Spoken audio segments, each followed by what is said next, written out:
સ્વાધ્યાય ટીવી.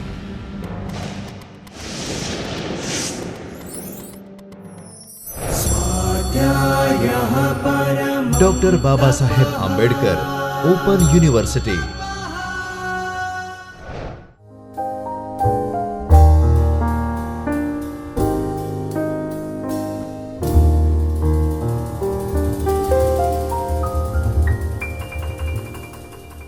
નમસ્તે મિત્રો, આપ સૌ ગુજરાતીમાં આત્મકથા સ્વરૂપનો અભ્યાસ કરી રહ્યા છો અને કેટલીક ગુજરાતની ગણનાપાત્ર આત્મકથાઓનો પણ અભ્યાસ કરી રહ્યા છો. એ અભ્યાસના ભાગરૂપે આપણે આજે વધુ એક આત્મકથા નામે મણિલાલ નભુભાઈ દ્વિવેદીનું આત્મવૃત્તાંત, એના વિશે થોડી વાતો સમજવાનો પ્રયત્ન કરવાનો છે. મિત્રો, આ બે બાબતમાં આપણને તો એટલી ખબર પડી ગઈ કે આ એક મણિલાલ નભુભાઈ દ્વિવેદી છે અને એમણે પોતાના જીવનની અગત્યની ઘટનાઓ, વાતો, પ્રસંગોને વર્ણવતું જે વૃત્તાંત લખ્યું છે તે એમનું આત્મવૃત્તાંત છે. સામાન્ય રીતે કોઈ પણ વ્યક્તિનું આત્મવૃત્તાંત એ બે ત્રણ જુદા જુદા ઉદ્દેશોથી લખાતું હોય છે. પહેલો ઉદ્દેશ તો આત્મપરીક્ષણનો, જાત તપાસનો, જાત મૂલ્યાંકનનો હોઈ શકે. બીજો ઉદ્દેશ પોતાના સમયની બધા પ્રકારની પરિસ્થિતિઓને સમજાવવાનો પણ હોઈ શકે. એક ઉદ્દેશ પોતાના જે કંઈ અનુભવો છે, પોતાના જીવનમાંથી જે કંઈ જાણવા માપવા જેવું છે તે સામાવાળાને યથાર્થ રીતે કામે લાગે, એને માર્ગદર્શન મળી રહે તેવો પણ હોઈ શકે. મણિલાલ નભુભાઈના આત્મવૃત્તાંતમાં આ ત્રણ કરતાં એક ચોથી જ વાત છે અને એ વાત છે પોતાના જીવનની કેટલીક સ્પષ્ટતાઓ કરવાની, પોતાને થયેલા અન્યાયોની કેટલીક ફરિયાદો કરવાની, પોતાના ઉપર લાગેલા આરોપોનું કેટલુંક જસ્ટિફિકેશન આપવાની. આ એક બહુ મોટા પ્રકાંડ પંડિત હતા. જ્ઞાન સાધના એ એમના જીવનનો એકનિષ્ઠ એવો યજ્ઞ હતો. આવડા મોટા પંડિતને ફરિયાદ કરવાનું, આવડા મોટા પંડિતને પોતાની જાત માટેલા ખુલાસાઓ આપવાનું, આવડા મોટા પંડિતને પોતાના સમયની અને પોતાની જે કંઈ પરિસ્થિતિઓ છે એ પરિસ્થિતિ વચ્ચે કેવી રીતે કામ કરી રહ્યા છે એની સ્પષ્ટતા કરવાની એવી રીતે કઈ જરૂરિયાત ઊભી થઈ હશે, એ આજે આપણે વિચારવું પડે એવો મુદ્દો છે. સ્વાભાવિક છે એ વાત આપણે એ આત્મવૃત્તાંતમાંથી પસાર થઈએ એટલે તરત ખબર પડે. પણ સમજવાની વાત એ છે કે એ આત્મવૃત્તાંતમાં આવતી વિવિધ વિગતો, વિવિધ પ્રસંગો, વિવિધ વ્યક્તિઓના સંદર્ભો, એ બધાની પછવાડે મણિલાલે પોતાના જીવનમાં જે કંઈ આકલન કર્યું, મણિલાલે પોતાના જીવનમાં જે કંઈ મેળવ્યું એનું એક તટસ્થ મૂલ્યાંકન આપણે જાતે એ વાંચતા વાંચતા બિટવીન ધ લાઇન્સ સમજવું પડે. આવું મારે એટલા માટે કહેવાનું થાય છે કે મણિલાલની જીવન ઘટનાઓને અને મણિલાલના આ આત્મવૃત્તાંતને સમજતા પહેલાં આપણે એ કયા સંજોગોમાં, એ કયા સમયમાં, એ કયા સ્થળમાં, એ કયા સમાજમાં લખાયું હતું એ સંદર્ભ ન જો આપણે જાણીએ તો આપણે કદાચ મણિલાલને સારા નરસાની બાબતમાં, સરસ નિરસની બાબતમાં એમને આપણે કદાચ બરાબર ન સમજી શકીએ એવું પણ બને. મણિલાલ નડિયાદના નાગર, નડિયાદના પ્રકાંડ પંડિત. મણિલાલનો સમય ગુજરાત માટે અને ગુજરાતી સાહિત્ય માટે પંડિત યુગનો સમય, સાક્ષર યુગ. નડિયાદ એ ગુજરાતની સાક્ષર ભૂમિ. આખા ગુજરાતમાં જો કોઈ સાક્ષર ભૂમિ શબ્દ બોલે તો ગુજરાતના આટલા મોટા શહેરો છે એમાંથી કોઈ નહીં, અને મધ્યમ કક્ષાનું નડિયાદ જ કેમ યાદ આવે? શા માટે નડિયાદને સાક્ષર ભૂમિથી નવાજવામાં આવ્યું હશે? હા, નડિયાદવાસીઓ એવો ગૌરવ અનુભવે કે અહીંયા એક કરતાં અનેક લેખકો, સર્જકો, કવિઓ થઈ ગયા, એટલે તો વધારે સર્જકો થઈ ગયા હોય એવા તો આપણા ઘણા મોટા શહેરો છે.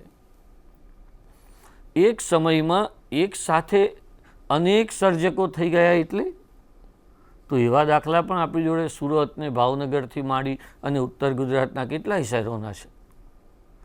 એ બધાની વચ્ચે સાક્ષર ભૂમિ તરીકે નડિયાદ જ કેમ? તો મિત્રો, વાત જાણે એમ છે કે મધ્યકાળથી અર્વાચીન કાળ એટલે કે 1850 આસપાસ જ્યારે ગુજરાતી સાહિત્ય આવ્યું ત્યારે એ સુધારક યુગ ગણાયો. સંસાર સુધારો એ આ યુગની એક બહુ મોટી મહત્વાકાંક્ષી એવી વિચારસરણી હતી. અંગ્રેજો આપણે ત્યાં એટલે કે ગુજરાતમાં 1818માં સ્થિર થયા એ પછી અંગ્રેજોને માર્ગે આવેલી અંગ્રેજી, અંગ્રેજોને માર્ગે આવેલી એ સંસ્કૃતિ, અંગ્રેજોને માર્ગે આવેલી એ ભાષા, સાહિત્ય, એ શિક્ષણ, આ બધાનો એટલો બધો પ્રભાવ આપણે ત્યાં પડ્યો કે એને કારણે આપણું પોતાનું જે હતું એ હાંસિયામાં ધકેલાવા માંડ્યું.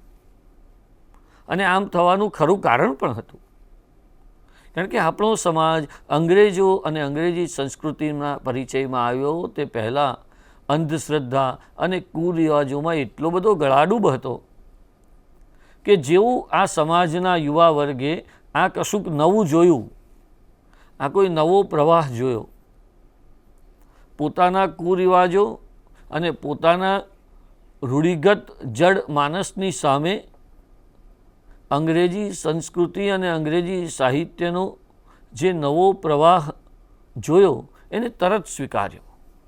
સ્વીકાર્યો એટલે એટલી હદે સ્વીકાર્યો કે જે પશ્ચિમનું છે તે જ બધું ઉત્તમ અને આપણું છે તે બધું નકામું. પશ્ચિમનું છે તે જ સાહિત્ય. એટલે સુધારો તો ઠીક છે, પણ અભ્યાસીઓએ કહ્યું કે આ સુધારાનું વાવાઝોડું છે. સુધારાના આ વાવાઝોડા સામે જે આપણું પોતાનું છે, આપણી સંસ્કૃતિ છે, આપણા જે ઉત્તમ ઉત્તમ રિવાજો છે, સંસ્કારો છે, તે પણ ટકવા જોઈએ. એ સુધારાનું એપિક સેન્ટર, એ સુધારાનું મુખ્ય કેન્દ્ર ગુજરાતમાં સુરત હતું. નર્મદ દુર્ગારામજીની એક આખી મંડળી હતી કે જેણે આ સુધારો ચલાવ્યો. એ સુધારાએ આપણા જે કુધારાઓ હતા એની સામે જે બંડ પોકારી, એમાં આપણી સાચી સંસ્કૃતિનું ધોવાણ થવા માંડ્યું. પરિણામ એ આવ્યું કે 1850 પછી શરૂ થયેલી આ સુધારા અને કુધારાવાળી લડત 1880-85 પછી સ્થિર થવા માંડી. કારણ યુનિવર્સિટી શિક્ષણમાંથી જે સ્નાતકો, અનુસ્નાતકો બહાર પડ્યા એણે બહુ સમ્યક રીતે, બહુ તટસ્થતાપૂર્વક બંને સંસ્કૃતિના ઉત્તમ જે તત્વો છે, બંને સંસ્કૃતિના જે ઉત્તમમાં ઉત્તમ નિયમો છે એનો અભ્યાસ કર્યો અને બંને સંસ્કૃતિમાંથી જે સારું છે એને સ્વીકારવાની તૈયારી બતાવી. તો સુધારાની સામે આપણું જે કંઈ છે તેનું પણ રક્ષણ કરવું, એ સંરક્ષણ નીતિ 1885 પછી શરૂ થઈ. અને જેમ સુધારાનું મુખ્ય કેન્દ્ર સુરત બન્યું, એમ સ્વધર્મ, સ્વસંસ્કૃતિ, સ્વભાષા, સંસ્કૃત ભાષા, આ બધાનું સંરક્ષણ માટેનું મુખ્ય કેન્દ્ર નડિયાદ બન્યું. અને નડિયાદ એટલા માટે બન્યું કે નડિયાદમાં એક જ સમયે મનઃસુખરામ, સૂર્યરામ ત્રિપાઠી, ગોવર્ધનરામ, માધવરામ ત્રિપાઠી, બાળાશંકર ઉલ્લાસરામ કંથારિયા, ઝવેરીલાલ યાજ્ઞિક, દોલતરામ કિરપારામ પંડ્યા, અંબાલાલ બુલાખીરામ જાની અને એ બધાની સાથે સાથે મણિલાલ નભોભાઈ દ્વિવેદી, આવા ઉત્તમ પંડિતો, વેદ, શાસ્ત્ર, સંસ્કૃત અને સંસ્કૃતિના પ્રકાંડ અભ્યાસીઓ, એમણે આ સંરક્ષણ નીતિ અપનાવી અને એ રીતે સુરત એ ગુજરાતનું સુધારા કેન્દ્ર અને નડિયાદ એ ગુજરાતનું સંરક્ષણ માટેનું કેન્દ્ર બન્યું અને આ અર્થમાં નડિયાદ સાક્ષર ભૂમિ પણ બન્યું. આ સાક્ષર ભૂમિએ ગોવર્ધનરામ ત્રિપાઠી અને મણિલાલ નભોભાઈ જેવા જે અને બાલાશંકર કંથારિયા જેવા કેટલા ઉત્તમ સર્જકો આપ્યા. આ સાક્ષર ભૂમિમાં ગોવર્ધનરામે સમન્વયકારી એવો અભિગમ આપતી સરસ્વતીચંદ્ર નવલકથા આપતી વખતે લખ્યું કે મારે આ ત્રણેય પ્રવાહ, પૂર્વનો, પશ્ચિમનો અને અર્વાચીન પૂર્વનો, આ ત્રણેયનો પ્રવાહ કોઈ ઉપદેશની રીતે નહીં પણ વાર્તારસની રીતે મારા પ્રિય વાચકને મારે પીવડાવવો છે. ઉપદેશ રસ ભેળો વાર્તારસ પણ હું, વાર્તારસ ભેળો ઉપદેશ રસ હું પાઈ દઉં, એવી નેમ એમણે સરસ્વતીચંદ્ર નવલકથામાં દાખવી. આ સમય હતો મણિલાલનો. આ સાંસ્કૃતિક કેન્દ્ર હતું નડિયાદ અને એમાં આપણને મણિલાલ નભોભાઈ દ્વિવેદી જેવા પ્રકાંડ પંડિત મળ્યા. આ પંડિતે આપણને પ્રાણ વિનિમયથી માંડી, સિદ્ધાંત સારથી માંડીને, કાંતા જેવા નાટકથી માંડીને, વેદાંતી અને સૂફીઇઝમવાળી ગઝલોથી માંડીને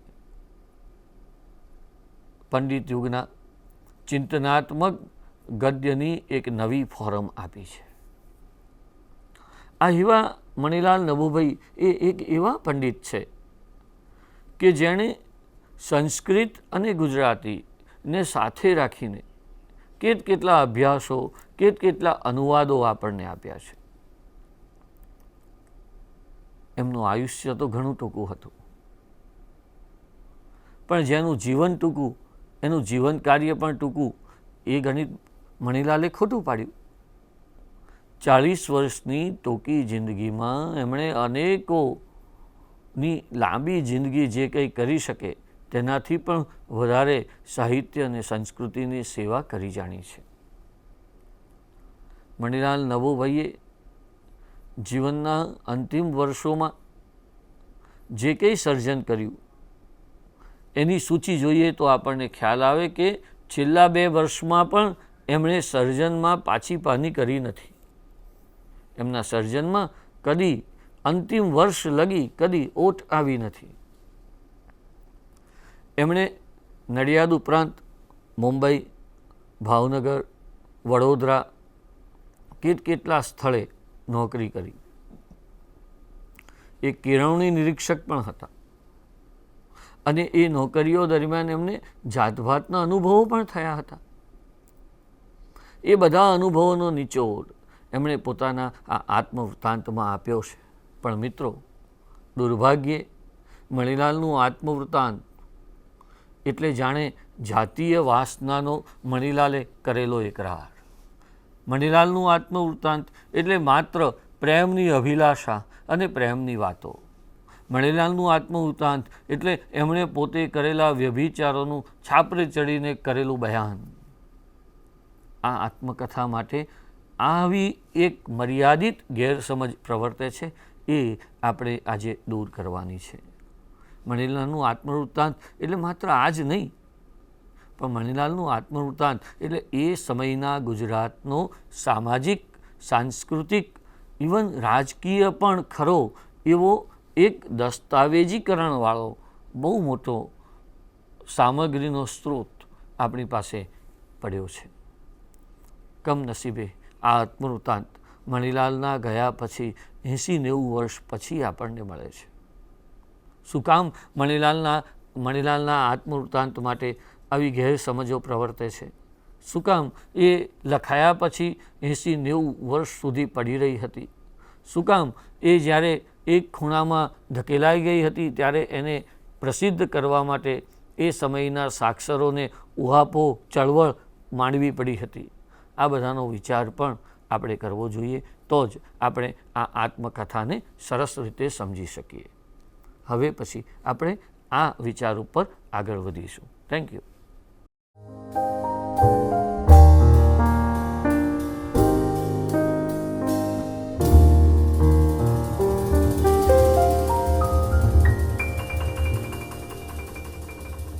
મિત્રો, આપણે મણીલાલના આત્મવૃત્તાંતને સમજવાનો પ્રયત્ન કરી રહ્યા છીએ.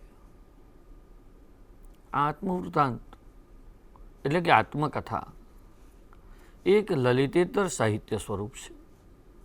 એટલે સ્વાભાવિક રીતે જ એ નવલકથા, નાટક, કવિતા જેવા જે આપણા લલિત સ્વરૂપો છે એટલું લોકપ્રિય ન હોય.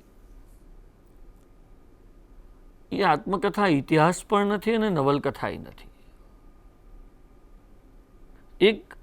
એક વ્યક્તિનું વૃત્તાંત તે આત્મકથા અને આખા સમૂહનું વૃત્તાંત તે ઇતિહાસ. હવે જો એ વ્યક્તિનું વૃત્તાંત સાવ નીરસ રીતે લખાઈ ગયું હોય તો ઇતિહાસ બની જાય. એ વ્યક્તિનું વૃત્તાંત કલ્પનાના અનેક રંગો ભેળવીને લખાઈ જાય તો એ નવલકથા બની જાય. એટલે આત્મકથાકારે આ બંનેની વચ્ચે સંતુલન જાળવતા જાળવતા પોતાની જે સત્ય વાત છે એને નીરસ બનાયા વગર રજૂ કરવાની છે. ગુજરાતી આત્મકથામાં શિરમોર સમી ગાંધીજીની આત્મકથા આ માટેનું ઉત્તમ ઉદાહરણ છે. પોતે જાત પરીક્ષણ માટે, સત્યની તપાસ માટે જે કંઈ પ્રયોગો કરે છે અને એ પ્રયોગો કરવા માટે અને એ પ્રયોગો કરતાં કરતાં એમણે જે કંઈ વેઠ્યું, જે કંઈ મેળવ્યું, જે કંઈ સ્ખલનો હતા એનો સામનો કર્યો, આ બધું એમણે નિર્ભીક રીતે છતાં એટલી સરસ રીતે પ્રજા સમક્ષ મૂક્યું કે આજે એ માત્ર ગુજરાતની નહીં, માત્ર ભારતની નહીં, પણ વિશ્વભરની આત્મકથાઓમાં સન્માનીય સ્થાને છે. મિત્રો, ગુજરાતી આત્મકથા ક્ષેત્રે ગાંધીજી પછી પોતાના જીવનના સ્ખલનોને નિર્ભીક રીતે કબૂલાત કરવા માટેની ભૂમિકાએથી જો કોઈ તપાસણી કરવાની થાય તો એ ગાંધીજીની જોડાજોડ અથવા ગાંધીજી પછી તરત જ આપણે મણીલાલની આત્મકથાને મૂકવી પડે.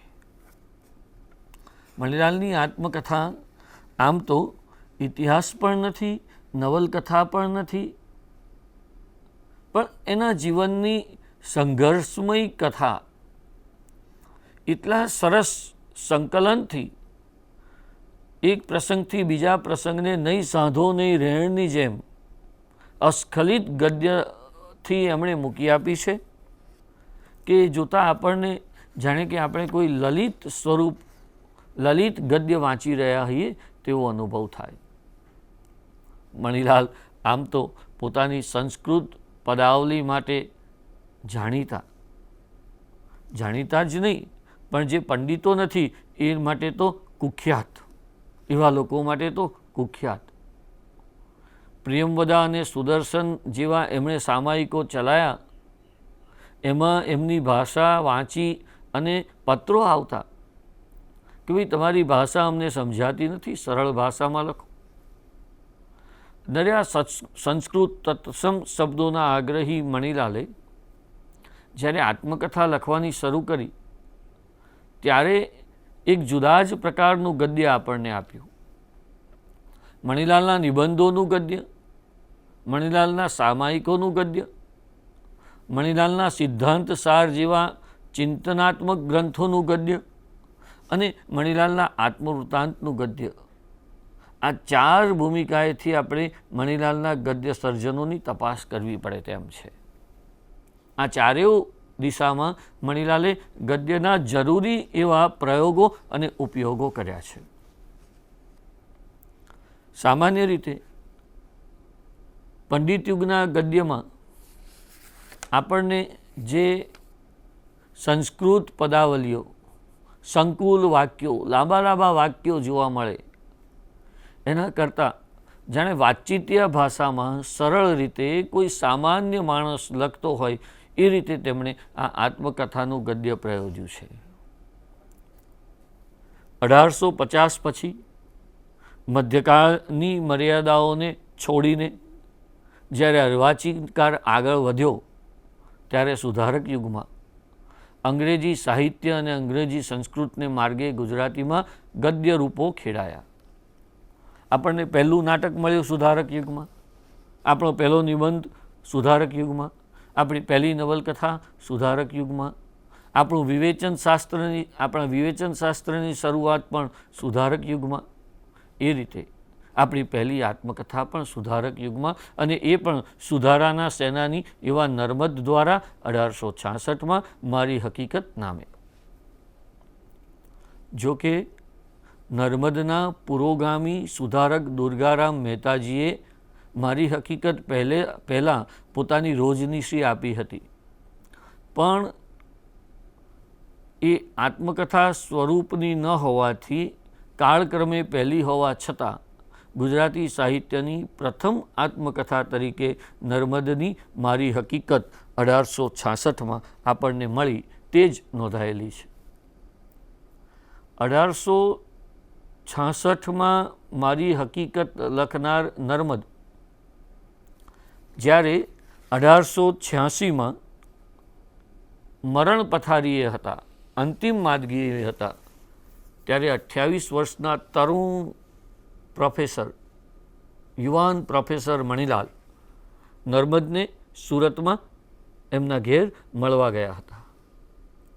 અને ત્યારે નર્મદે કહ્યું હતું કે આ સંસ્કાર રક્ષણના કાર્યની તમે જે ઉમળકાભેર ઉજવણી કરી છે, મારા સંસ્કાર રક્ષણના કાર્યને તમે જે ઉપાડી લીધું છે, એ જોતાં મને લાગે છે કે તમે જ મારા સાચા ઉત્તરાધિકારી છો.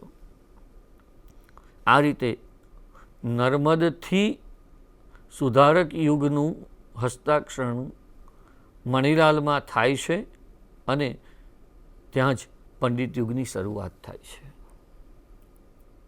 1887નું વર્ષ ગુજરાતી સાહિત્યમાં બહુ જ મહત્ત્વનું વર્ષ છે.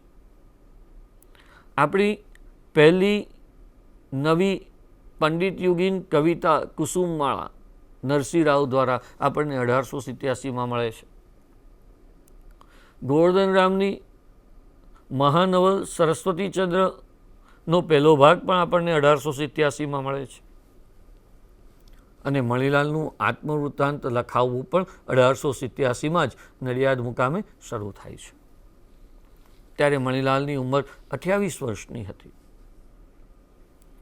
મણિલાલે મુંબઈથી આ આત્મવૃત્તાંત લખવાની શરૂઆતનો વિચાર કર્યો હતો, પણ એની શરૂઆત તો નડિયાદમાં જ કરી અને 4 મહિના જેટલા સમયગાળામાં ફેબ્રુઆરીથી મે કે જૂન સુધીમાં એકી બેઠકે એમણે એમના જીવનના પહેલાં 28 વર્ષનો ચિતાર સળંગ લખ્યો છે. મણિલાલની આત્મકથાનો આ પૂર્વાર્ધ, આત્મવૃત્તાંતનો આ પૂર્વ ભાગ. એમણે પોતાના વૃત્તાંતમાં 31 જુલાઈ 1893માં જે નોંધ કરી છે એ વાંચવા જેવી છે. પ્રકાશ અને તિમિર, સુખ અને દુઃખ, આનંદ અને ક્લેશ, સંસારની આ બધી વિરોધી વૃત્તિઓનું કોઈક વિલક્ષણ મિશ્રણ છે આ જીવન. પણ તે આખા મિશ્રણના પ્રત્યેક રંગનો પૂરો કસ જાણે આ શરીર ઉપર બતાવવો એવો ભાવિનો નિશ્ચય ન હોય.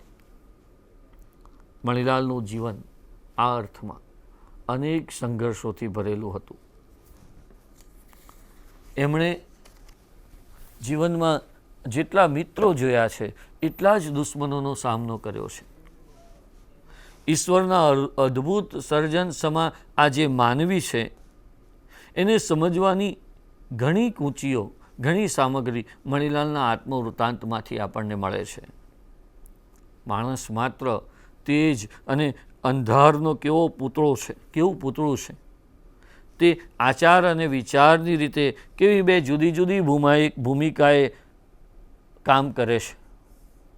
એક તરફ એનો ઉજળો ભાગ ઝબકતો હોય તો એ જ વ્યક્તિમાં આપણને બીજી તરફ કેટલોક પશુ ભાગ પણ જોવા મળે છે. સંસ્કૃતિ અને વિકૃતિનો કેવો એકત્ર નિવાસ આ માણસ માત્રમાં પડેલો છે. એનું ઉત્તમ ઉદાહરણ મણિલાલની આ જીવન સામગ્રી છે.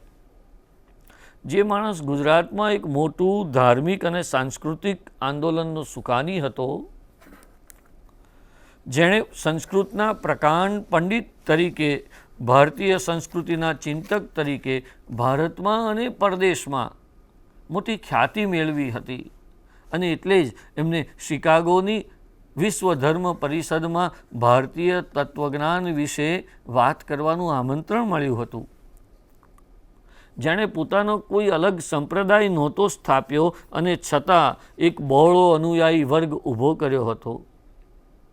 એવા માણસના જીવનમાં નૈતિક અધઃપતન અને એ સંબંધી અનેક મર્યાદાઓ પણ કેવી રીતે આવી શકે, એ જો આપણે સમજવું હોય તો મણિલાલના આત્મવૃત્તાંતનો આપણે સમ્યક અભ્યાસ કરવો પડે. 1858 થી 1898 માત્ર 40 વર્ષના ટૂંકા આયુષ્યમાં એમના જીવન પથ ઉપર કેવા પરસ્પર વિરોધી એવા ભાતોની મેળવણી આપણને મળી હતી. એ આ આત્મવૃત્તાંતનું મુખ્ય અને એકમેવ એવું સમજવા જેવું પાસું છે. ગુજરાતી સાહિત્ય અને ગુજરાતી સંસ્કૃતિ આ બંને ક્ષેત્રમાં મણિલાલનું કાર્ય અવિસ્મરણીય છે. એના ચિંતનાત્મક સર્જનોમાં ધર્મ, રાજ્ય, ગૃહ, સમાજ, શિક્ષણ, સાહિત્ય એમ જીવનના અનેક ખંડોને આવરી લેતી 19મી સદીના ઉત્તરાર્ધમાં પ્રવર્તતી નવીન સંસ્કૃતિ અને સમગ્ર પશ્ચિમ ભારતની સંસ્કૃતિનો ઇતિહાસ આપણને એના સર્જનોમાંથી મળે છે. આપણે ત્યાં ઘણા સર્જકો એવા થઈ ગયા જેમના જીવનમાં સાહિત્યથી વિશેષ કંઈ હોતું નથી. એવા કેટલાય લેખકો છે જેમના જીવનમાં તેમની સાહિત્ય પ્રવૃત્તિ સિવાય બીજી મહત્ત્વની બાબતો ન હોય કે રસ આપે એવી બાબતો ન હોય. પરંતુ નર્મદ, મણિલાલ, ગોવર્ધનરામ, કાંત, કલાપી જેવા સર્જકોના જીવનમાંથી લોકોને જિજ્ઞાસા રસ, લોકોનો કુતૂહલ રસ અને સાથે સાથે એમાંથી કશુંક શીખવા મળે એવી કેટલી બાબતો મળી રહે એવું જીવન આપણને આ સર્જકોમાંથી મળે છે અને તેમાંના મણિલાલ એક છે. નવાઈની વાત એ છે કે 1887માં લખવાની શરૂઆત કરનાર મણિલાલ 1898માં મૃત્યુ પર્યંત આ આત્મવૃત્તાંતની નોંધો કરનાર મણિલાલ પોતાના મૃત્યુ પછી આ આત્મકથા લોકો સમક્ષ જાય તો પોતાનો પક્ષ રજૂ કરી શકે, પોતાની મર્યાદાઓ, પોતાના નૈતિક અધઃપતનો કયા કારણે કેવા સંજોગોમાં છે એનો ખુલાસો એ જનસમાજને આપી શકે એ માટે એમણે આ આત્મવૃત્તાંત લખ્યું. પણ એ લખ્યા પછી 90 વર્ષ પછી છેક 1979માં આપણને પહેલી વખત એ પ્રાપ્ત થયું છે. તો આ રીતે મણિલાલનું આત્મવૃત્તાંત આપણને છેક 79માં મળે એ પહેલાં મણિલાલના જીવનની કેટલી બાબતો, મણિલાલના જીવનની કેવી અધૂરી, અધકચરી અને સાવ ખોટી હોય એવી માહિતીઓ વહેતી થઈ હતી, મળી હતી. દંતકથા જેવી વાતો મણિલાલ માટે પ્રવર્તતી હતી. મણિલાલના પ્રેમ પ્રકરણને ચગાવીને એકદમ અનૈતિક રીતે લોકો ચર્ચી રહ્યા હતા. આવડો મોટો પ્રકાંડ પંડિત અત્યંત દુર્જન હોય એવી પણ એક છબી ઊભી થતી હતી. મણિલાલની આ આત્મવૃત્તાંતને મળતા પહેલાં મણિલાલ માટેની આ પ્રકારની ચર્ચાઓએ એ વખતના સર્જકોમાં ભારે દુઃખ અને ગ્લાનિની લાગણી પેદા કરી હતી. અને એ સર્જકોએ મણિલાલની આત્મકથા સંપૂર્ણ પ્રસિદ્ધ થવી જ જોઈએ એવો એક ઉહાપોહ શરૂ કર્યો. એ ઉહાપોહના અગ્રણી હતા અંબાલાલ બાલકૃષ્ણ પુરાણી. કૌમુદી અને વસંત જેવા સામાયિકોમાં એની એટલી ચર્ચા આવી, એટલા બધા ચર્ચાપત્રો આવ્યા અને એવી પ્રગળ માગણી ઉઠી કે છેવટે એ આત્મવૃત્તાંત ધીમે ધીમે પ્રસિદ્ધ કરવું શરૂ થયું. આ આત્મવૃત્તાંત કોણે પ્રસિદ્ધ કર્યું? આ આત્મવૃત્તાંત કોણ પ્રસિદ્ધ નહોતું કરવા માગતું? આ આત્મવૃત્તાંત ક્યાં પ્રસિદ્ધ થયું? આ આત્મવૃત્તાંત કેવી રીતે પ્રસિદ્ધ થયું અને કેટલું પ્રસિદ્ધ થયું? એની વાતો હવે પછીના મુદ્દામાં આપણે સમજવાની છે. Thank you.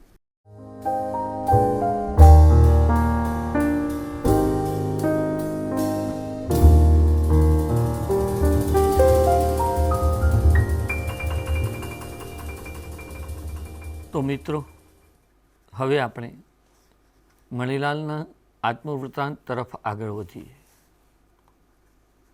મણિલાલે આપણે આગળ કહ્યું તેમ 1887માં જીવનના 28મા વર્ષે વાસ્તવિક વાત સહજમાં દ્રષ્ટિગોચર થાય એવો અહેવાલ લખવાની શરૂઆત કરી અને પોતાના જીવનના છેલ્લા 3 વર્ષો એટલે કે 1895થી 1898ના વર્ષો સિવાયનો જન્મથી માંડીને 1895 સુધીનો એટલે કે 1858થી 1895 સુધીનો કુલ 37 વર્ષનું જીવન વૃત્તાંત એમણે આ આત્મકથામાં આપ્યું છે. એમણે જ્યારે 1887માં આત્મકથા લખી અને એ પછી જ્યારે મોટા મોટા પ્રસંગો બને ત્યારે છૂટક નોંધો એમાં લખતા જવું, ઉમેરતા જવું નક્કી કર્યું.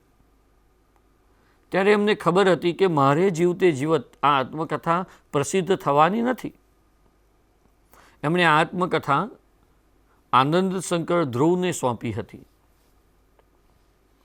અને આનંદ શંકર ધ્રુવ એટલા બધા અભિજાત્ય, નાગરી, સંસ્કૃતિ અને સંસ્કારવાળા વ્યક્તિ હતા કે એમને મણિલાલની આત્મવૃત્તાંતમાં આવતી વિગતો પ્રસિદ્ધ થાય એ રુચિકર લાગ્યું નહીં. તેથી આ આત્મકથા, આ આત્મવૃત્તાંત આનંદ શંકરભાઈ જોડે ધબુરાઈ ગયું. પણ આપણે આગળ કહ્યું તેમ કે એમના જીવન વિશેની એવી ખરી ખોટી વાતો વહેતી થવા માંડી કે છેવટે એ સમયના લેખકોએ ભેગા મળીને આ દસ્તાવેજી મૂલ્ય ધરાવતા ચરિત્રને પ્રકાશિત કરવા માટે મોટો ઉહાપોહ શરૂ કર્યો. એ ચળવળના સુકાની અંબાલાલ બાળકૃષ્ણ પુરાણી હતા.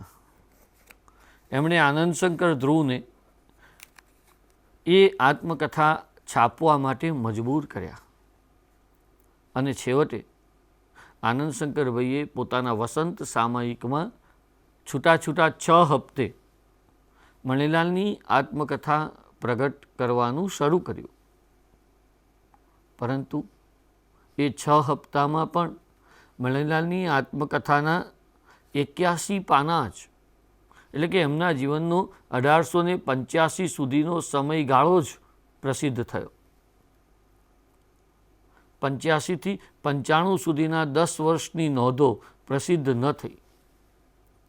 વળી એ જે કંઈ ભાગ પ્રસિદ્ધ થયો એ પણ આનંદ શંકરભાઈ વચ્ચે સંપાદિત કરતાં કેટલીક વસ્તુઓ એડિટ કરતાં કેટલોક ભાગ અંદરથી ઉડાડી દઈને પ્રસિદ્ધ કરતા હતા.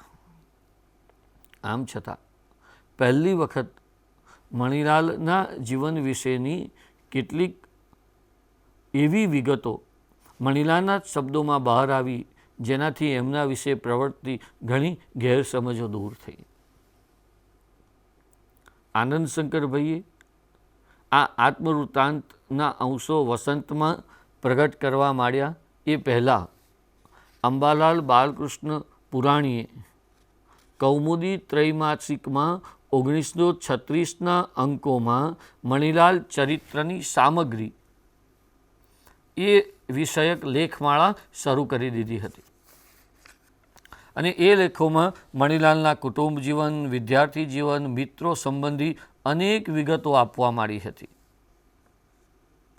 આ બધું અંબાલાલ પુરાણીએ નડિયાદ ફરીને, ભાવનગર ફરીને, મણિલાલના કુટુંબીજનોનો સંપર્ક કરીને, મણિલાલના ભાઈ માધવલાલનો સંપર્ક કરીને, એમના ઘરમાંથી કેટલીક વિગતો મેળવીને પ્રસિદ્ધ કર્યું હતું. એમણે 15-17 વર્ષ સુધી પેલું આત્મવૃત્તાંત મેળવવાના પ્રયત્નો કર્યા, પણ એમને અંબાલાલને એ આત્મવૃત્તાંત મેળવવામાં સફળતા મળી ન હતી. 1951માં એમણે મન દ્વિવેદીનું જીવન ચરિત્ર નામે પુસ્તક પણ પ્રગટ કર્યું હતું અને આ પુસ્તકમાં મણિલાલના અંતિમ 3 વર્ષોની રસપ્રદ વિગતો પ્રાપ્ત થાય છે, જે મણિલાલના પોતાના આત્મવૃત્તાંતમાં પણ મળતી નથી. ઘણું ખરું આ વિગતો અંબાલાલ પુરાણીએ નડિયાદમાં મણિલાલના એક યુવાન અથવા તો બાળ કિશોર દોસ્ત એ કવિ ચિત્રકાર ફૂલચંદ શાહ પાસેથી મેળવી છે અને ફૂલચંદભાઈ પાસેથી એ વિગતો ફર્સ્ટ હેન્ડ હતી, એટલે કે શ્રદ્ધેય હતી, સીધી રીતે મેળવેલી હતી. માટે મણિલાલના આખા જીવનને આપણે જો સમજવું હોય તો મણિલાલનું આત્મવૃત્તાંત અને ઉપરાંતમાં અંબાલાલ પુરાણીનું મન દ્વિવેદીનું જીવન ચરિત્ર, આ બંને કૃતિઓનો આપણે અભ્યાસ કરવો પડે. અંબાલાલ પુરાણીએ કૌમુદી ત્રૈમાસિકમાં મણિલાલના જીવન વિષયક લેખમાળા, મણિલાલ ચરિત્ર સામગ્રી એ હેડિંગથી એ લેખમાળા શરૂ કરી. આ પહેલું કામ કર્યું. બીજું, એમણે 1951માં મન દ્વિવેદીનું જીવન ચરિત્ર એ પુસ્તક લખ્યું. એ ઉપરાંત ત્રીજું પણ એક મહત્ત્વનું કામ અંબાલાલ પુરાણીએ કર્યું અને તે સુરતના અડાજણના રહેવાસી નરભેરામ પ્રાણશંકરની પત્ની મણીએ મણિલાલ ઉપર લખેલા પત્રોનું સંપાદન. આ નરભેરામ પ્રાણશંકર અને એમના પત્ની મણી, આ બંને મણિલાલ જ્યારે મુંબઈમાં કેળવણી ખાતામાં હતા ત્યારે ત્યાં શિક્ષક તરીકે કામ કરતા હતા. એમ કહેવાય છે કે આ મણીના પત્રોએ મણિલાલના જીવનમાં બહુ મોટો ભાગ ભજવ્યો હતો. આ પ્રેમપત્રોનું સંપાદન એમણે કૌમુદી ત્રૈમાસિકમાં 1936ના નવેમ્બરમાં 11 પત્રો હપ્તાવાર પુરાણી સાહેબે પ્રસિદ્ધ કર્યા હતા. અંબાલાલ પુરાણીએ પ્રગટ કરેલા મણિલાલના આ જીવન સંબંધિત ત્રણેય કામો આમ તો ઘણે અંશે શ્રદ્ધેય હતા, પણ અધૂરા હતા, કારણ કે એમને પેલું આત્મવૃત્તાંત મળ્યું ન હતું. પણ મણિલાલના જીવન વિશેની વિસ્તૃત માહિતી પહેલી વખત આપણને અંબાલાલ પુરાણીના આ 3 કામો, કૌમુદીની લેખમાળા, 1951માં જીવન ચરિત્ર પુસ્તક અને કૌમુદીમાં એમના ઉપર લખાયેલા પ્રેમપત્રોનું સંપાદન, આ 3 કામોમાંથી આપણને પહેલી વખત મણિલાલના જીવનની રસપ્રદ વિગતો મળે છે. મિત્રો, મણિલાલના આત્મવૃત્તાંત અને મણિલાલના જીવનની સામગ્રી પહેલી આપણને વસંત સામયિકમાં કેટલીક ટૂંકાવીને આનંદ શંકરભાઈએ આપી. બીજા ક્રમે અંબાલાલ બાલકૃષ્ણ પુરાણીએ 3 સર્જનો એમના સંપાદિત આપણને કરી આપ્યા. ત્રીજા ક્રમે 1904ની ઓક્ટોબરની 3જી તારીખે અમદાવાદના પ્રેમાભાઈ હોલમાં ગુજરાત વિદ્યાસભાએ મણિલાલ નભુભાઈ જયંતીની ઉજવણી કરી અને એ પ્રેમાભાઈ હોલમાં ઉત્તમલાલ ત્રિવેદીના પ્રમુખ પદે આનંદ શંકરે જે મણિલાલની કેળવણી વિષયક વિચારો ઉપર જે લાંબુ ભાષણ આપ્યું હતું, જે પાછળથી વસંતમાં પણ છપાયું હતું, મણિલાલ વિશેની સામગ્રી રજૂ કરતું આ ત્રીજું મહત્ત્વનું દસ્તાવેજીકરણ 1904ના ઓક્ટોબરમાં આનંદ શંકરે આપેલું વ્યાખ્યાન, જે વસંતમાં પ્રસિદ્ધ થયું. મણિલાલની જીવન સામગ્રી આપણને એક ચોથા તબક્કે મળે છે એમના કાંત અને કલાપીના પત્ર વ્યવહારોમાં. દુર્ભાગ્યે મણિલાલે કાંત ઉપર લખેલા પત્રો મળતા નથી, પરંતુ કાંતે લખેલા પત્રો આપણને કાંતની પત્રધારામાંથી મળે છે. એ જ રીતે કલાપીની પત્રધારા અને કલાપીના 144 પત્રો જેવા પુસ્તકોમાંથી આપણને મણિલાલના કલાપી ઉપર લખાયેલા પત્રો પણ મળે છે. કાંત સામાન્ય રીતે મણિલાલની વિચારસરણીના વિરોધી હતા, પણ એક વખત વડોદરામાં કાંત અને મણિલાલની લાંબી મુલાકાત પછી કાંતનો મણિલાલ પ્રત્યેનો અભિગમ બદલાયો અને ખુદ મણિલાલનો પક્ષ લઈને કાંતે ખુદ રમણભાઈ નીલકંઠને મણિલાલના અદ્વૈત સિદ્ધાંતનો સ્વીકાર કરવાનો આગ્રહ કર્યો હતો, જે કાંતમાળાના કેટલાક પત્રો પરથી આપણે સમજી શકીએ એમ છીએ. અંબુભાઈ પુરાણીએ 1942ના બુદ્ધિપ્રકાશ ત્રૈમાસિકમાં કાંતના મણિલાલ ઉપરના આ પત્રો પ્રસિદ્ધ કર્યા હતા. તો મણિલાલના આત્મવૃત્તાંતથી વિશેષ એવી મણિલાલની જીવન સામગ્રી આપણને આ ચોથા ક્રમે કાંત અને કલાપીના પત્રોમાંથી મળે છે. મિત્રો, પાંચમો મુદ્દો મુંબઈના સત્યવક્તા સામાયિકનો છે.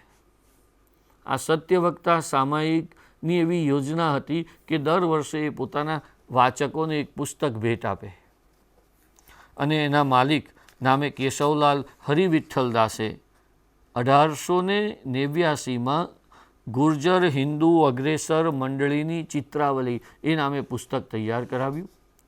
એમાં 64 જેટલા ગુજરાતી મહાનુભાવોના ચરિત્રો ફોટા સાથે પ્રસિદ્ધ થયા, અને એમાં 54મા ક્રમે મણિલાલનો 4 પાનનો ટૂંકો જીવન સામગ્રીનો સાર એમના સુંદર ફોટા સાથે પ્રસિદ્ધ થયો.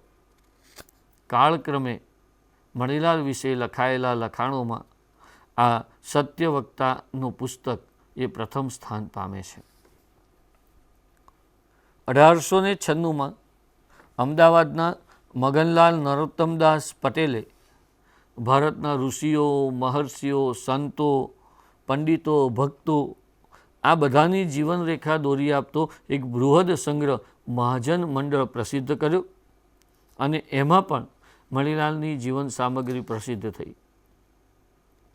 1889થી 1896 દરમિયાનના અંતિમ 7-8 વર્ષોમાં મણિલાલે કઈ પ્રવૃત્તિ કરી, કયા સર્જનો કર્યા, એની સૂચિ પણ આ મહાજન મંડળમાં મગનલાલ નરોત્તમદાસ પટેલે પ્રસિદ્ધ કરી છે. મિત્રો, એ પછીના ક્રમે આપણે નરસિંહરાવ ભોળાનાથ દિવેટિયાએ 1921માં લખેલા સ્મરણ મુકુરમાં મણિલાલની જે વિગતો અને મણિલાલના જે સ્મરણો લખ્યા છે તેને જોવા પડે. અને છેલ્લે 8મા ક્રમે મણિલાલના મૃત્યુ બાદ 1898માં ગુજરાતના અનેક સામાયિકોમાં જે અવસાન નોંધો, અંજલિ લેખો, નિવાપાંજલિઓ પ્રસિદ્ધ થઈ હતી, એની પણ નોંધ લેવી ઘટી. એ સૌમાં ગુજરાતી સાપ્તાહિકનો 10/10/1898નો અંક અને જ્ઞાનસુધાનો માર્ચ-ડિસેમ્બર 1898ના અંકમાં છપાયેલી નિવાપાંજલિઓ સૌથી મહત્ત્વની છે. આપણે ઉપર જોયું તેમ મણિલાલ નભોભાઈના જીવન ઉપર પ્રકાશ પડતા આવા અનેક નાના મોટા લખાણો પ્રસિદ્ધ થયા હોવા છતાં હજી સુધી, એટલે કે 1975-80 સુધી આપણને મણિલાલનું આત્મવૃત્તાંત સળંગ મળતું નથી. એ મળે છે આપણને સદગત શ્રી ધીરુભાઈ ઠાકરના સંશોધન કાર્યથી. આ સમયે ધીરુભાઈ ઠાકર પીએચડીનો મહાનિબંધ તૈયાર કરી રહ્યા હતા અને એમણે આનંદશંકર ધ્રુવના પુત્ર પ્રોફેસર ધ્રુવભાઈ ધ્રુવનો સંપર્ક કરીને આ આત્મવૃત્તાંત પૂરેપૂરું વાંચવા માટે માગ્યું. ધ્રુવભાઈ સાથે અનેક પ્રકારની ચર્ચાઓ કરીને એમને સંમત કર્યા કે આ આત્મવૃત્તાંત એના એ સ્વરૂપે પ્રકાશિત થવું જોઈએ અને એના પરિણામ રૂપે સૌ પહેલી વખત છેક 1887માં લખાવાની શરૂઆત થયેલી એ આત્મવૃત્તાંત 1898માં જે મણિલાલ આ ફની દુનિયા છોડીને જતા રહ્યા હતા એ મણિલાલનું આત્મવૃત્તાંત આપણને ધીરુભાઈ ઠાકરના પ્રયત્નોથી ધ્રુવભાઈ ધ્રુવની સંમતિથી છેક 1879માં પહેલી વખત મળે છે. આ આત્મવૃત્તાંત એના 3 ભાગમાં સરસ રીતે વહેંચાયેલું છે. એની વિગતો આપણે હવે પછી આગળ જોઈશું. Thank you.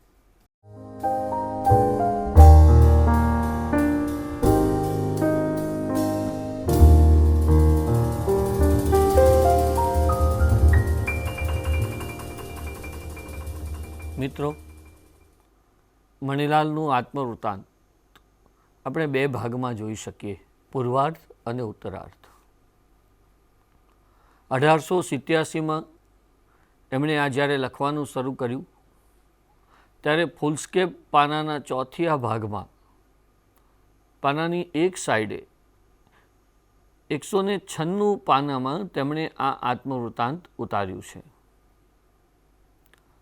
આ પાનાના નંબર પણ પૃષ્ઠ નંબર પણ મણિલાલે જાતે આપ્યા છે અને તેમાં પૃષ્ઠ નંબર 70 અને 130 આ 2 નંબરો ડબલ વખત આપવાની ભૂલ કરતાં 198 પાન મણિલાલની હસ્તપ્રતમાં મળે છે, પણ આ હસ્તપ્રત 196 પાનની છે. મણિલાલે આ આત્મવૃત્તાંતનો પૂર્વ ભાગ મુંબઈમાં લખવાનો શરૂ કર્યો હતો અને એ તારીખ હતી 1/6/1887 અને એ સળંગ લખાણ એમણે 4 મહિના સુધી લખ્યું અને એ નડિયાદ ખાતે પૂરું કર્યું. ફેબ્રુઆરીમાં આમ તો લખવાની શરૂઆત થઈ ગઈ હતી મુંબઈથી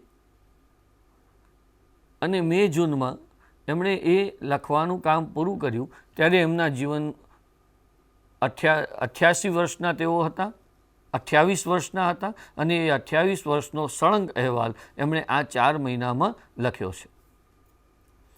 ત્યાર પછી 1/6/87 પછી એમણે આ આરંભિક અહેવાલ પૂરો કર્યો ત્યારે એવો નિર્ણય કર્યો હતો જે આપણે મણિલાલના શબ્દોમાં જોઈએ. આજ પછી હંમેશા એક નોંધની ચોપડી રાખી તેમાં મુખ્ય વાતો લખવામાં આવશે. ધર્મના નિત્યક્રમ, દેહકર્મ, નોકરી ને ખાનગી અભ્યાસના નિત્યક્રમની વાત સર્વ કોઈ કલ્પી શકે છે ને તેમાં નોંધવા જેવું પણ કંઈ નથી, તેથી તે નોંધવામાં આવશે નહીં. પણ જે તારીખે જે કંઈ સાધારણ વાત કરતાં વિશેષ નવાઈવાળો કે જાણવા જેવો બનાવ હશે તે નોંધી રાખવામાં આવશે. તો 1887થી 1995 સુધી એમણે આવી છૂટક 26 નોંધોથી આ આત્મવૃત્તાંતનો ઉત્તરાર્ધ લખ્યો છે. આ 26માંથી 19 નોંધો તેમણે નડિયાદમાં કરી, 4 મુંબઈમાં, 1 વડોદરામાં, 1 ભાવનગરમાં અને 1 પાટણમાં કરી છે. આ પ્રત્યેક નોંધો જ્યારે લખવા બેઠા હતા ત્યારે એકી બેઠકે જ લખાઈ હોય તેમ એ વાંચવા પરથી લાગે છે. આ આત્મવૃત્તાંતના પૂર્વ ભાગના આલેખનમાં એમણે પોતાની સ્મૃતિને સતત સતેજ રાખી હતી અને એ જ રીતે આ ઉત્તર ભાગમાં પણ બનાવોની ઝીણી ઝીણી વિગતો તેમણે આપણને આપી છે. આ 26 જે છૂટક નોંધો હતી એ જોતા જણાય છે કે મણિલાલે જે અગાઉ નિર્ણય કર્યો હતો આ છૂટક નોંધો માટેનો કે આ નોંધોમાં કેવા બનાવો લખવા અને કેવા ન લખવા, એ નિર્ણયને મણિલાલ બરાબર વળગી રહ્યા નથી. કારણ કે અહીંયા તો શારીરિક સ્વાસ્થ્ય બાબતે, નોકરીની ભાંજગળો બાબતે, ચિંતન મનન અને લેખન બાબતે, ધર્મ કાર્ય વિશે પણ, મિત્રો, કુટુંબીઓ, વિરોધીઓ વગેરે વિશે પણ જાતભાતની હકીકતો મળે છે. અને સાથોસાથ પોતાના જીવનને લગતો, કુટુંબને લગતો અને જાહેર જીવનનો અગત્યનો બનાવ પણ એમણે નોંધ્યો છે. આ 26 નોંધો ક્યારેક એકાદ દિવસને અંતરે, ક્યારેક એકાદ મહિનાને અંતરે, ક્યારેક એકાદ વર્ષને અંતરે અને એક વખત તો 13 મહિના અને 9 દિવસ જેટલા લાંબા સમય પછી એમણે નોંધ કરી હોય એમ પણ બન્યું છે. આ નોંધો પણ મણીલાલની 1895 સુધીની જ આપણને મળે છે. એટલે 95થી 1 ઓક્ટોબર 1898માં 1/10/1898માં તેઓ જ્યારે દેવ પામ્યા ત્યાં સુધીની નોંધો આપણને મળતી નથી. આ 26 નોંધોનો જે ક્રમ છે તે પણ જાણવા જેવો છે. આ 26 નોંધોની છેલ્લી તારીખ 22 ઓગસ્ટ 1885 છે. તો 26 જાન્યુઆરી 1877થી 22 ઓગસ્ટ 1895 દરમિયાનની આ 26 નોંધોમાં મણીલાલે પોતાના જીવનની અનેક વિગતો ટુકડે ટુકડે લખી છે. પણ એ જોતાં જણાય છે કે જીવનના અંતિમ 3 વર્ષોની નોંધો આપણને મળી નથી. આમ તો આ શક્ય નથી. ધીરુભાઈ ઠાકર પણ મિત્રો લખે છે કે આ અંતિમ 3 વર્ષની નોંધો થઈ હશે પણ કોઈક કારણે એ આપણને પ્રાપ્ત થઈ શકી નથી. મણીલાલે પોતાનું આ આત્મવૃત્તાંત લખીને આનંદ શંકરભાઈને સોંપ્યું. પછી એ પ્રસિદ્ધ કરાવવાના હેતુસર જ આપ્યું હશે એવું પણ આપણને એમની જ એક નોંધમાંથી મળે છે. એ જીવશે ત્યાં સુધી કોઈના હાથમાં એ જશે નહીં એવી એમને ખાતરી હોવાથી એમણે પોતાના કોઈ દોષોને છુપાવ્યા નથી. એક નોંધમાં તેઓ લખે છે, આ વૃત્તાંત, આ મરણ કોઈને હાથ જનાર નથી. એટલે લોકો મને વખોડશે એવી ધાસ્તીથી કોઈ પણ દોષ છુપાવવાનું મને કારણ નથી. પોતાના ગુણ વિશે કંઈ ન બોલતા કેટલીક હકીકત માત્ર જ આપવી, પણ દોષ વિશે તો યથાર્થ વર્ણન આપી જે હોય તે જરા પણ સંકોચ વિના જાહેર કરવું. પણ આ સંકોચ વિના જાહેર કરવાની વાત એમણે પોતે પણ ઈચ્છી હતી. તેઓ લખે છે કે આ આત્મકથા પાછળનો ઉદ્દેશ શું હતો? કોઈ માણસ ભાગ્યે જ મારા જેટલી ઈર્ષા, નિંદા અને ગેરસમજૂતીથી થઈ આવેલી અપ્રીતિને પાત્ર થયો હશે. કયા ન્યાયી માણસને આવે સમયે પોતાની ખરી વાત જાહેર કરવાનું મન ન થાય? હું હવે પછી થતાં નિષ્પક્ષપાત સજ્જનો આગળ મારી ફરિયાદ કરી શકીશ એમ મને વારંવાર થતું. મેં આજ સુધી જે કંઈ લખ્યું છે તથા જે કર્યું છે તેની છાપ ગુજરાતમાં મને જે અંશે પડેલી લાગે છે તે વિચારતા જરૂર આ કાગળોનો પણ કોઈક શોધક ખપ કરશે એવી આશા મારા હૃદયને ઉત્તેજન આપે છે. મણીલાલે આ લખવા પાછળનો ઉદ્દેશ આત્મનિરીક્ષણનો જણાવ્યો છે. મારી રીતભાત, ચાલચલગત, વાત વિચાર કે સ્વભાવ વિશે મારે લખવાનું કાંઈ નથી. જે વાતો છે તે અત્રે લખી છે, જેને જે ફાવે તે વિચાર બાંધે. પણ આ લખાણનો મુખ્ય હેતુ આત્મનિરીક્ષણ વિના, સ્વાત્મનિરીક્ષણ વિના બીજો નથી. પણ આ લખવાનું મુખ્ય કારણ જુદું જ છે. જન્મથી માણસ પૂર્ણ હોતું નથી. ધીમે ધીમે તેનામાં રહેલ અંકુર ખીલતે તે પૂર્ણ બને છે. તેનામાં પણ વિચારવંત માણસો આત્મનિરીક્ષણ અથવા પોતાના અંતરની સૂક્ષ્મ તપાસ રાખવાથી ઘણે અંશે જલ્દી આત્મકલ્યાણ સાધવાને યોગ્ય થાય છે. આજ સુધીનું વૃત્તાંત લખ્યાથી મને પણ આ લાભ મળશે ને દિન પ્રતિદિન મેં કયા ત્યાજ્યાંશ છોડી ગ્રાહ્યાંશમાં વૃદ્ધિ કરી એ મને પોતાને સંતોષકારક રીતે જણાશે. આ આત્મવૃત્તાંતમાં મણીલાલે પોતાની નૈતિક મર્યાદાઓનું નગ્ન વર્ણન કર્યું છે. આ અનુભવો લખવામાં એમણે સહેજે સંકોચ રાખ્યો નથી. આ એવા પ્રસંગો, એવા બનાવો છે કે વાંચનારને પ્રથમ નજરે એ ચોંકાવનારા લાગે, પરંતુ સહેજ સ્વસ્થ થઈને તટસ્થતાપૂર્વક તેમની પરિસ્થિતિનું આકલન કરીએ ત્યારે મિત્રો આપણને જણાય કે કેવા સંજોગોમાં આ માણસ ઝઝૂમ્યો છે. આ આત્મવૃત્તાંત આથી જ મણીલાલની અને મણીલાલના સમયની, મણીલાલની સંસ્કૃતિની એક આખી વિચારસરણી, એક આખું ચિત્ર દર્શન આપણને આપે છે. એમનું વેદાંત જ્ઞાન, એમના પ્રાણ વિનિમયના પ્રયોગો, એના મૂળ, એના પ્રેરક બળો, એની વિકાસ કોઠીઓ, એના તત્કાલીન પરિણામો, એને પોષક અને ઘાતક બળો વગેરેનો ખુદ તેમના જ મુખે કહેવાયેલું આ વૃત્તાંત આ કારણે માત્ર મણીલાલનું જ નહીં, પરંતુ તે સમયના સમાજ જીવનનો મહત્ત્વનો ચિતાર છે.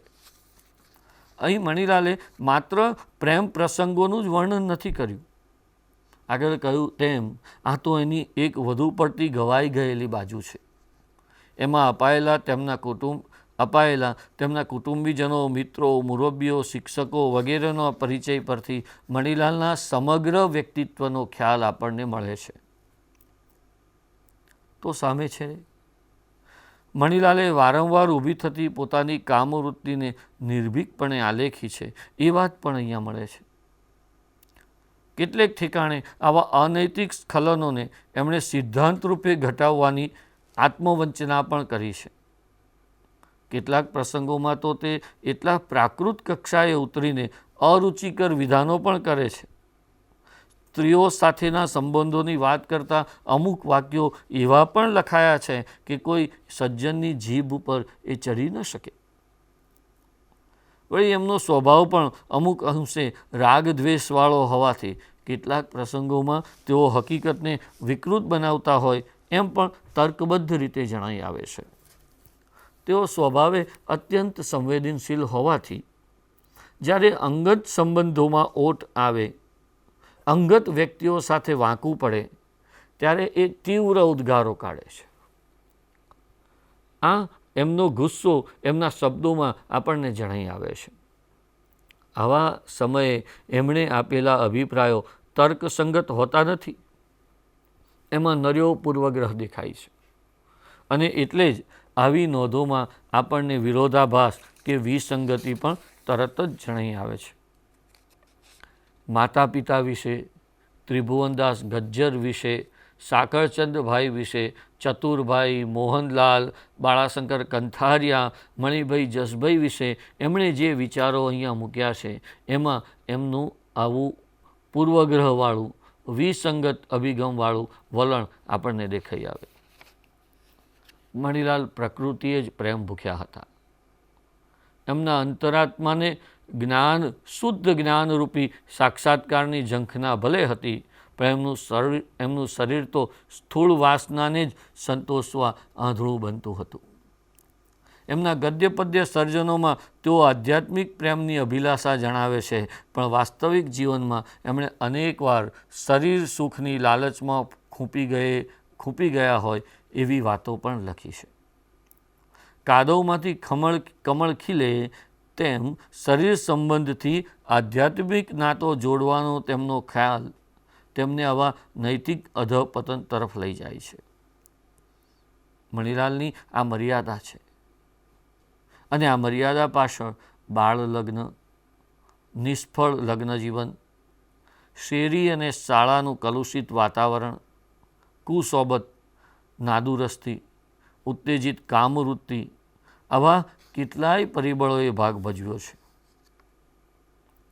પણ એ સમયે આવા એમના જીવનના પ્રસંગોમાંથી આપણને એ સમયે શિક્ષણનું મહત્ત્વ કેટલું હતું, આપણે ત્યાં જ્ઞાતિબંધનો કેવા જડ હતા, બાળ ઉછેરમાં શેરી અને શાળાઓનો કેવો ભાગ હતો, બાળ લગ્નથી અને કજોડાથી યુવાનોના અરમાનો કેવી રીતે કચડાઈ જતા હતા, નૈતિક દારિદ્ર્ય કેટલું હતું, આર્થિક વ્યવહારોનું મહત્ત્વ કેટલું હતું ને એમાં કેટલી ઝીણવટતા હતી, સામાન્ય લોકોની મહત્વાકાંક્ષા કેટલી સીમિત હતી. આવી અનેક સામાજિક સાંસ્કૃતિક વિગતો આપણને અહીંયા મળે છે. આ અર્થમાં મણિલાલનું આત્મવૃત્તાંત એક સમાજશાસ્ત્રીય અને માનસશાસ્ત્રીય અભ્યાસ માટેની મોટી મૂડી છે. મણિલાલમાં અડગ હિંમત, સત્યનિષ્ઠા અને ઊંડી જ્ઞાન સાધના સર્વોપરી હતી. એમનું વ્યક્તિત્વ લોહચુંબક જેવું હતું. એમના આ આત્મવૃત્તાંતના અનેક પ્રસંગો ઉપરથી આપણે જાણી શકીએ. કેટલા લોકો, ખાસ કરીને સ્ત્રીઓ, એમના તરફ આકર્ષાતી હતી. એમનું અને એમની પત્નીનું શિથિલ ચારિત્ર છે એવી વાતો જગજાહેર થઈ હોવા છતાં પોતે એક શરમજનક ગુપ્ત રોગનો ભોગ બન્યા હોવા છતાં એઓ સમાજમાં બધાને સ્વસ્થ રીતે હરતા ફરતા મળતા હતા.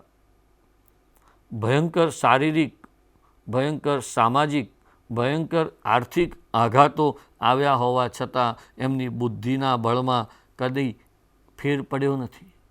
એનો વેગ પણ હળવો થયો નથી. એમણે કરેલા સંકલ્પોમાં એમણે કદી આળસ કરી નથી કે એમાં ઓટ પણ આવી નથી કે સંકલ્પોથી એ કદી ડર્યા પણ નથી. અને આવું સંકલ્પ બળ જ તેમની પાસે આટલા 40 વર્ષના ટૂંકા આયુષ્યગાળામાં પ્રાણ વિનિમયનો અને સિદ્ધાંત સારના કેટલા નવા વિચારોનો આપણી સમક્ષ પ્રયોગ કરાવે છે. જો એ આવું ન આપી શક્યા હોત અને અનેક મર્યાદાઓ એમનામાં છે એ જાહેર થઈ હોત તો એ આપણા ધર્મગુરુ તરીકે પણ એ વખતે સ્વીકારાયા ન હોત. મણિલાલનો કવિતા ઉપરનો પ્રભાવ, એમના સામાયિકો ચલાવવાનો અનુભવ, એમની બદલાતી જતી ધર્મતત્વ વિચારણા, એમાં અભેદ મીમાંસા, આ બાબતો પણ આ આત્મવૃત્તાંતમાંથી જ પ્રકાશમાં આવી છે. કેટલા એ વખતના સાહિત્યિક વિવાદો, કેટલા સાહિત્યકારો, કેટલા સાહિત્યિક પ્રવાહો વિશેની વિગતો પણ મળે છે. આ દૃષ્ટિએ પણ તેનું ઘણું મોટું મહત્ત્વ છે. મિત્રો, છેલ્લે નાનાલાલની પંક્તિ એ જ જાણે મણિલાલ જીવ્યા હોય કે અરે રે ઝાલવા તો જાઉં છું સૌંદર્યને પણ ઝીલાય છે શરીર. એ વાત આ આત્મવૃત્તાંતના સાર રૂપે આપણને મળે છે. આ આત્મવૃત્તાંત નબળી ક્ષણે લપસી પડનારા માણસોને દીવાદાંડી બતાવે તેવું છે. આ આત્મવૃત્તાંતની જે મણિલાલની નબળાઈઓ આત્મવૃત્તાંતમાંથી આપણને મળે છે એના કરતાં એની ઊંચાઈ, એની જ્ઞાન સિદ્ધિ, એની ધર્મ તત્વ વિચારણા એટલી બધી ઉજળી છે કે એમાં એમની પેલી મર્યાદા ક્યાંય ભૂસાઈ જાય છે. એક વખત આપણે જો આ આત્મવૃત્તાંત તટસ્થતાપૂર્વક વાંચીએ, એનું આકલન કરીએ તો આ પ્રકાંડ પંડિત જીવન સામે કેવું ઝઝૂમ્યો અને ટૂંકા જીવનમાં પણ કેટલું મોટું કામ કરી ગયો એનો ખ્યાલ આવ્યા વિના આપણને નહીં રહે. મિત્રો, થેન્ક યુ વેરી મચ.